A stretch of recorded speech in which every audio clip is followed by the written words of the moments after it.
জাতিসংঘের সাধারণ পরিষদের ৮০তম অধিবেশনে অংশ নিতে প্রধান উপদেষ্টার যুক্তরাষ্ট্র সফরে এবার ৩টি রাজনৈতিক দলের প্রতিনিধিরা যুক্ত হয়েছেন, যেটি নিয়ে আমরা দেখছি রাজনৈতিক মহল সহ নানা মহলেই নানা প্রশ্ন উঠেছে যে কি উদ্দেশ্যে আসলে রাজনৈতিক নেতাদের নিয়ে যাওয়া হচ্ছে, তাদের ভূমিকা কি হবে, কিংবা নির্দিষ্ট 3টি রাজনৈতিক নেতাদেরই আসলে কেন বাছাই করা হলো, কি বলবেন? ধন্যবাদ।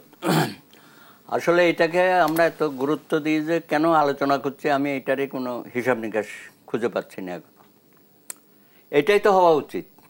অতীতে হয় নাই বলে এখন হবে না, ভবিষ্যতে হবে না। আমাদের দেশের অবস্থাটা হয়েছে কি, যখন যারা ক্ষমতায় থাকে এর বাইরে আর কিছু তারা চিন্তা করতে পারে না, অন্যান্য রাজনৈতিক দল বা যারা অপোজিশনে থাকে।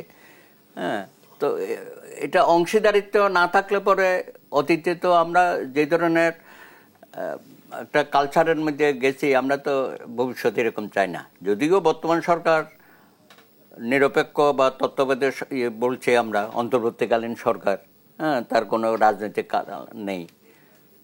তো যাই হোক, ওনাদেরও যাওয়ার সময় এসে গেছে। ফেব্রুয়ারি মাসে নির্বাচন হবে, নির্বাচিত সরকার আসবে। তো তার আগে উনি যে মুভটা দিয়েছে, আমি মনে করি এটা খুব পজিটিভ মুভ।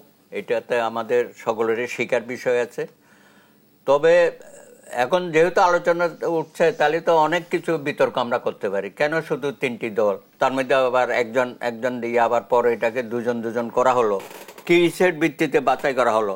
আমাকে যদি বলেন, আমি বলবো যে জাতীয় ঐক্যমত্য কমিশনে যে সমস্ত দলগুলো অংশগ্রহণ করেছে তাদের প্রত্যেকেরই একজন করে নিলে এই জিনিসটা আরো ভালো হতো এবং একটা ভালো মেসেজ জাতির সামনে উপস্থাপিত হইতো, বিশ্বব্যাপী এটা ভালোভাবে। সরকারের এই সিদ্ধান্ত রাজনৈতিক দলগুলোর কাছে ভুল বার্তা দিচ্ছে না, কোনো ভুল বার্তা দিচ্ছে না।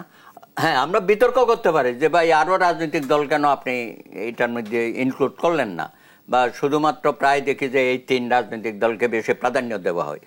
যাই হোক, এটা সরকার তার জায়গা থেকে করতে পারে, তাতে অন্যদের খুব মন খারাপ হওয়ার কিছু নাই। তবে আমি বলবো, যেটা বলেছি, যে প্রত্যেক দল থেকে একজন করে যদি নিত তাহলে এটা আরো সুন্দর হতো। এবং উনি যেটা দেখাতে চাচ্ছে, দেশের মধ্যে বা আন্তর্জাতিকভাবে আমাদের মধ্যে একটা জাতীয় ঐক্য আছে, আমাদের মধ্যে কোনো বিভেদ নাই, সেটা আরো প্রতিভাত হতো সুন্দর করে। সুতরাং আমি মনে করি এটাকে নিয়ে খুব বেশি আলোচনা সমালোচনা না করাই ভালো। আমি এটাকে খুব পজিটিভ হইতে দেখছি। হ্যাঁ, কোন দল গেল না গেল সেটা আমাদের কাছে বিবেচ্য বিষয় না। আমার কাছে বড় বিবেচ্য বিষয় হচ্ছে প্রফেসর ইউনূস, তিনি এই ধরনের একটা সংস্কৃতি চালু করে গেলেন যে সরকারের আশেপাশে যারা আছে, এর বাইরেও বাংলাদেশে যারা রাজনৈতিক দলগুলো আছে, তাদেরও সব বিষয়ে ক্ষমতায় থাকুক বা ক্ষমতার বাইরে থাকুক, প্রত্যেকেরই অংশীদারিত্ব থাকা প্রয়োজন বলে আমি মনে করি।